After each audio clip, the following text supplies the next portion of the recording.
Dernièrement, Shopify a licencié 10% de son effectif. L'application très populaire TikTok a licencié plusieurs milliers de personnes.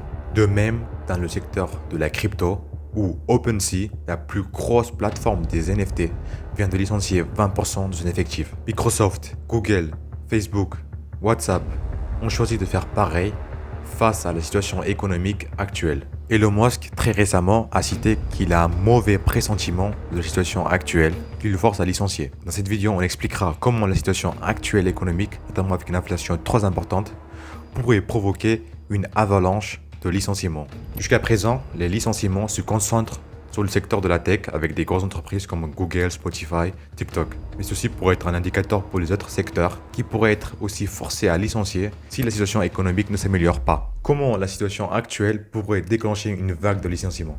Au jour d'aujourd'hui, l'inflation atteint des records historiques. Face à cette croissance importante de l'inflation, les banques centrales sont obligées de réagir en implémentant une méthode appelée Quantitative Tightening.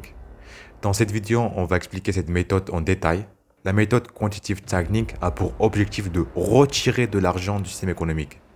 C'est le contraire de ce qui a été fait en 2021, lorsque les banques centrales ont injecté de l'argent pour stimuler l'économie face à la pandémie, mais ceci a provoqué la grosse inflation qu'on a aujourd'hui. Donc avec le Quantitative Tightening, le but c'est de réduire l'argent dans le système économique.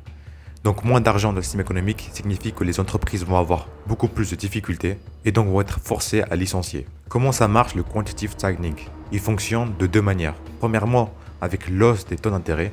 C'est ce qui a été fait très récemment par la Banque Centrale Européenne. En augmentant les taux d'intérêt, on va réduire l'économie actuelle car les banques privées et par conséquent les entreprises et les particuliers vont avoir beaucoup plus de mal à emprunter. Donc il y aura moins de ressources qui vont circuler, ce qui va diminuer la demande et donc par conséquent l'inflation. Donc les entreprises vont avoir moins de ressources économiques et l'une des façons les plus simples pour compenser cette perte de ressources, c'est de devoir licencier. La deuxième manière utilisée par les méthodes Quantitative Tightening, c'est de voir les banques centrales réduire leur bilan d'actifs. Je m'explique. Lorsque l'économie va mal, une façon de stimuler l'économie, c'est de voir les banques centrales augmenter leur bilan d'actifs en achetant des obligations émises par des États et des banques privées. Et donc de l'argent créé par les banques centrales va être injecté dans la société, ce qui va stimuler l'économie et les aider pendant des moments compliqués. Le problème, c'est que ceci peut aussi provoquer une forte hausse de la demande et donc une inflation trop importante. Et c'est le cas en ce moment. Le Quantitative Tightening a l'effet contraire, qui est de retirer de l'argent du système économique. L'argent va donc passer du système économique vers les banques centrales. Et comment est-ce que la banque centrale retire de l'argent du système économique? Elle va déjà commencer à arrêter d'acheter des obligations et surtout à commencer à les vendre et donc à réduire leur bilan d'actifs. Et par conséquent, il y aura moins de ressources et donc diminuer la demande et diminuer l'inflation.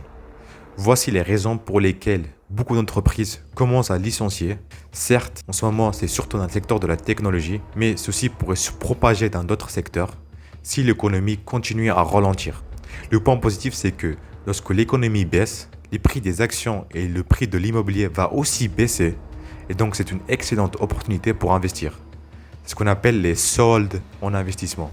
Messieurs, dames, abonnez-vous et à bientôt.